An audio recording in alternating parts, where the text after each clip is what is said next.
Nagbubukas ang pelikula sa Virginia noong 1864 sa ikatlong taon ng American Civil War. Isang batang babae na nagngangalang Amy ang nakikitang naglalakad sa kakahuyan na nangangalap ng mga kabute.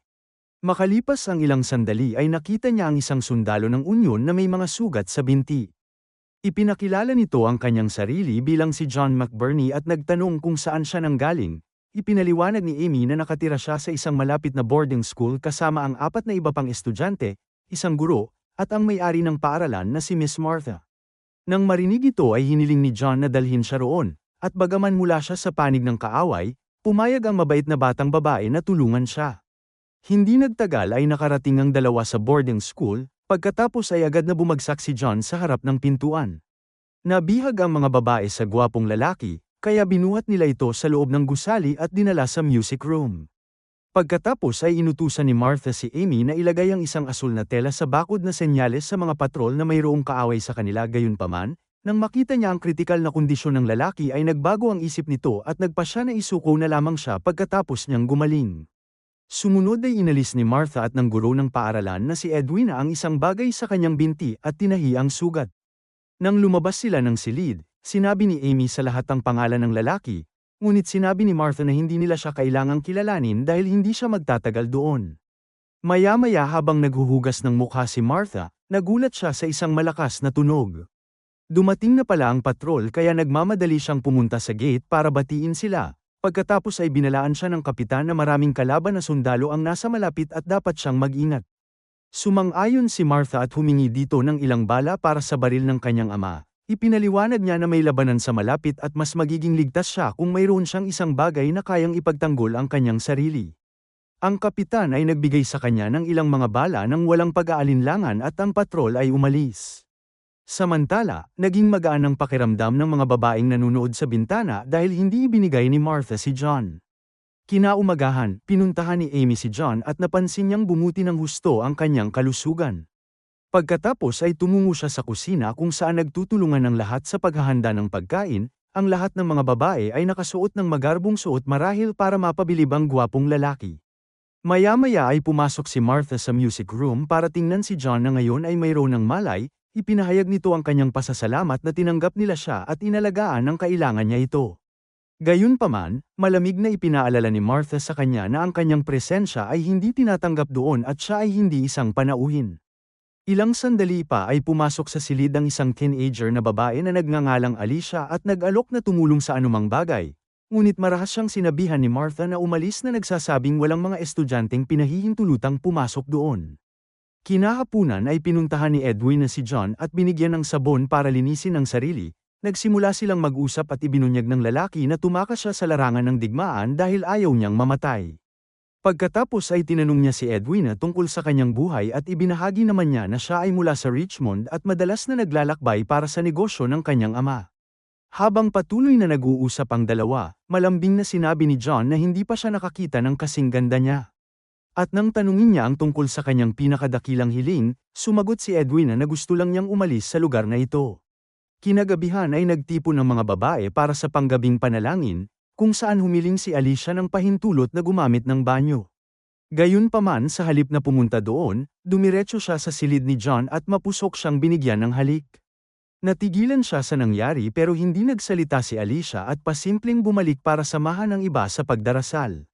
Kinabukasan sa hapunan, iminungkahi ni Martha sa mga babae na dapat silang manalangin kasama si John ngayong gabi. Sumang-ayon ang lahat at tumuloy sila sa silid kung saan nagpasya silang magpatugtog ng musika bago magdasal, ngunit ilang sandali pa ay may kumatok sa pinto ng paulit-ulit na ikinatakot ng mga babae. Sinabihan sila ni Martha na manatili doon, at lumabas upang tingnan kung ano ang nangyayari. Di nagtagal ay bumalik siya at ipinahayag na 2 sundalo lamang ito, na inalok niya ng pagkain.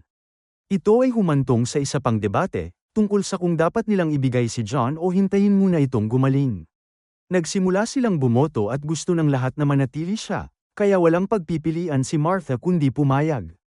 Nang maglaon ng gabing yun pagkaalis ng mga sundalo, inanyayahan ni Martha si John na uminom ng alak at pumayag naman siya. Umupo sila sa paligid ng apoy, umiinom at nag-uusap tungkol sa kanilang buhay. Malinaw na ang matigas na si Martha ay nagsimulang umibig kay John, na tila kaakit-akit at umaakit. Pinuri nito ang kanyang lakas, at binanggit kung gaano siya nagmamalasakit sa mga batang babae. Pagkatapos ay tinanong ni John kung mayroon siyang sinuman sa kanyang buhay bago ang digmaan, kung saan tumugon si Martha ng oo na may malungkot na ekspresyon. Sa mga sumunod na araw ay unti-unting bumuti ang kalusugan ni John, at nagsimula siyang maglakad sa tulong ng isang tungkod. Napansin niyang napabayaan ang hardin sa paligid ng bahay, kaya sinimulan niyang ayusin ang mga palumpong ng rosas, nagbunat ng mga damo, at pinutol ang puno. Habang nagpapahinga ay dinalhan siya ni Amy ng tubig at nag-usap sila. Sinabi ni John na siya ang kanyang matalik na kaibigan dahil siya ang nagligtas sa kanya. Dahil dito ay labis na natuwa si Amy at masaya siyang tumakbo papunta sa bahay. Gayunpaman, hindi nagtagal ay pinigilan siya ng isang nagseselos na si Alicia na nagtanong kung si Amy ay may ginagawang hindi maganda kasama si John. Samantala, patuloy na nagtatrabaho si John at napansin niya si Edwina na pinagmamasdan siya mula sa isang bintana. Hindi nagtagal ay nilapitan siya ni Martha na nagpasalamat sa kanyang pagsusumikap, pagkatapos ay napansin niya ang kanyang binti at binanggit na maaari na siyang umalis sa pagtatapos ng linggong ito. Nang marinig ito, isang nag-aalala na John ang nagmungkahi na maaari nila siyang gawing katulong dahil marami pang dapat gawin. Sinubukan niyang mangatwiran kay Martha na nagsasabing natatakot siyang maibalik sa labanan, ngunit tila nakapagdesisyon na ito. Sa lalong madaling panahon, ang balita ay nakarating sa iba pang mga batang babae na nalulungkot na marinig na si John ay kailangan ng umalis. Kaya naman kinumbinsi nila si Martha na aanyayahan siya para sa hapunan dahil palagi siyang kumakain ng mag-isa sa kanyang silid. Pagkatapos ay binisita ni Edwin na si John at sinabing ayaw niya siyang umalis. Sumagot siya na ayaw din niyang umalis, at umamin na may nararamdaman siya para sa kanya. Si Edwina ay may pag-aalinlangan, ngunit iginiit ni John na gusto na niya siya simula pa noong una silang nagkita at natatakot lamang. Sinabi niya na napapagod na siya sa digmaan at niyaya niya siyang tumakas kasama niya para magpakasal. Nang marinig ito ay natuwa ang puso ni Edwina at nagbahagi sila ng halik sa isa't isa. Ngunit agad silang huminto nang dumating ang iba pang mga babae na inanyayahan siyang kumain. Sa gabi, ang lahat ng mga batang babae ay nagbihis ng kanilang pinakamagandang damit upang mapabilib si John. Pinagalitan ni Martha si Edwina dahil sa nakalabas niyang balikat at hiniling na takpan niya ito. Ngunit biglang iniba ni John ang paksa at nagsimulang magsalita tungkol sa masarap na apple pie at sa pamamagitan ng apple pie, ang ibig niyang sabihin na masarap ay ang kanyang balikat. Ipinagmalaki ni Alice na siya ang gumawa nito na labis na ikinainggit ni Edwina, kaya sinabi niya na ito ang kanyang recipe ngunit idiniin din ni Amy na siya ang kumuha ng mga mansanas sa kakahuyan. Pagkatapos ay ibinulong ni John kay Edwina na napakaganda niya at humiling ng pahintulot na bisitahin siya mamaya. Sumunod ay nakipag-toast siya kay Martha na sinasabing siya ang pinakamatapang na babae na nakilala niya. Pagkatapos ng hapunan, ang lahat ay tumungo sa kanilang mga silid at si Martha at John ay nakatayo sa pinto na sobrang lapit sa isa't isa. Nasa bingit na sila ng mainit na sandali nang mag-ingay ang mga babae sa itaas na ikinagulat nila. Kinagabihan ay hinihintay ni Edwin na si John sa kanyang silid ngunit hindi ito nagpapakita. Naglalakad siya sa pasilyo at napansin ang mga ingay na nagmumula sa katabing silid. Binuksan ni Edwin ang pinto at nakita niya si Alicia at John na nagmamahalan. Ito ay nag-iwan sa kanya ng pagkabalisa at agad siyang tumakbo palayo doon habang si John ay sumunod sa kanya upang bigyang katwiran ang kanyang sarili. Gayunpaman, tumanggi siyang makinig at itinulak siya palayo dahilan upang mahulog siya sa hagdan at mabali ang kanyang buto. Nang marinig ang kaguluhan, dumating si Martha at ang mga babae upang mag-imbestiga. Laking gulat nila nang makita ang isang walang malay na si John sa ibaba ng hagdan, ang nasugatan na nitong binti ay nabali na. Pagkatapos ay gumawa si Alicia ng isang peking kwento, na sinasabing sinasalakay siya ni John nang pumasok si Edwina. Nakakagulat dahil naniwala ang lahat sa kanya at dinala nila siya sa kanyang silid. Doon ay sinuri ni Martha ang kanyang binti at naisip na ang tanging paraan upang mailigtas siya ay ang tumawag ng doktor, na hindi niya magagawa. Kaya naman nagpasya siya na dapat nilang putulin ang kanyang binti upang maiwasan na maging malala ito. Hiniling niya kay Edwina na kumuha ng lagare at isang anatomy book, at ang naliligalig na babae ay lumuluhang sumunod. Sa umaga, ang mga babae ay nagdaos ng isang maliit na seremonya sa bakuran upang ilibing ang binti ni John.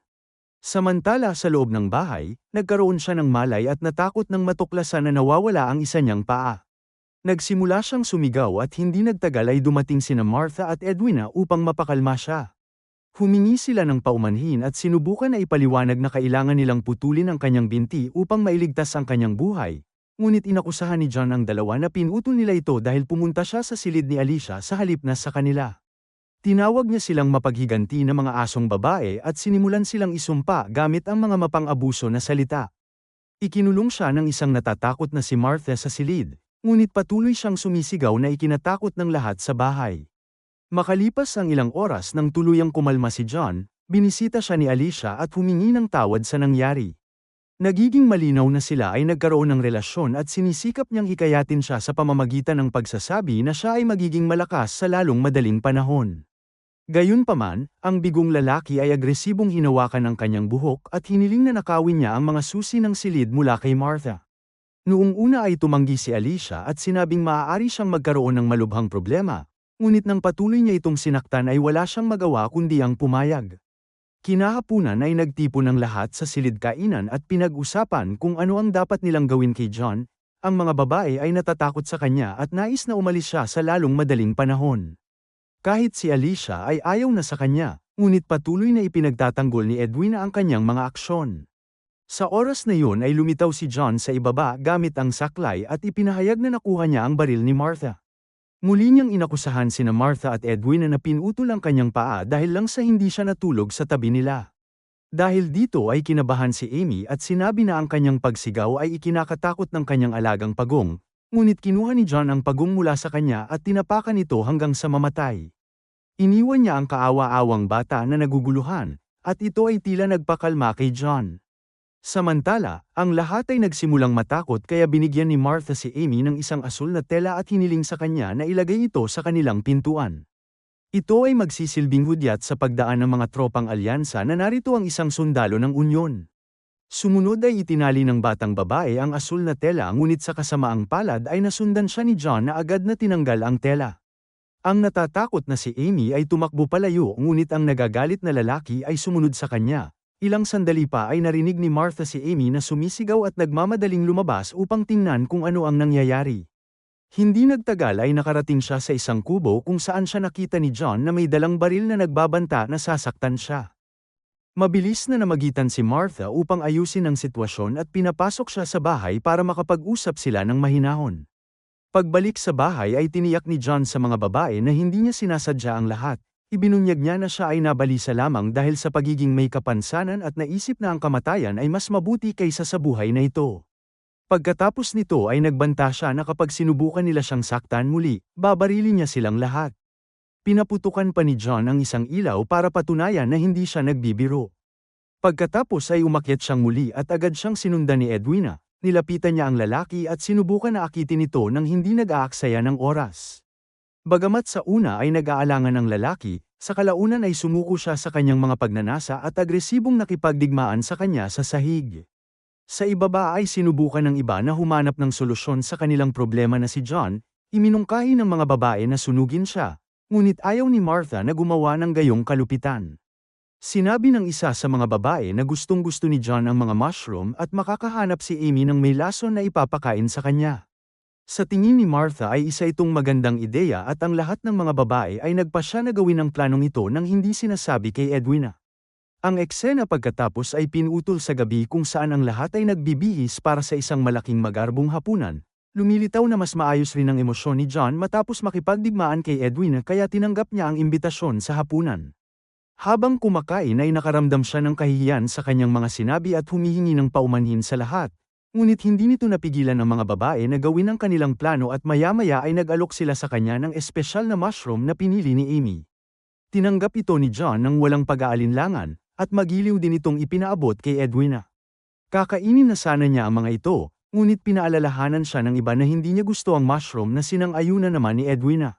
Samantala, nagustuhan talaga ni John ang mga mushroom at sinabi niya na ito ang pinakamasarap na pagkain na natikman niya. Ngunit bigla siyang nahirapan sa paghinga, nag-alala si Edwin na para sa kanya ngunit ang iba ay tila walang pakialam at nagsimulang mag-usap tungkol sa mga walang kwentang bagay. Hindi nagtagal ay bumagsak ang lalaki sa sahig, at si Edwina ay nalungkot nang mapagtanto na siya ay nilason. Sa sumunod na umaga, makikita natin ang mga babae na ipinapasok ang bangkay ni John sa isang sako. Inilagay nila ang kanyang katawan sa labas ng gate at nagsabit ng asul na tela para mahanap siya ng mga darating na sundalo. Nagtatapos ang pelikula nang ang lahat ay makikitang bumalik na sa kanilang normal na pamumuhay na parang walang nangyari, maliban kay Edwin na nahalatang masama ang loob at nalulungkot. Salamat sa panunood. Para lagi kayong updated sa susunod na kwento, mag-subscribe at siguraduhin na naka-on ang notification bell. Ingat!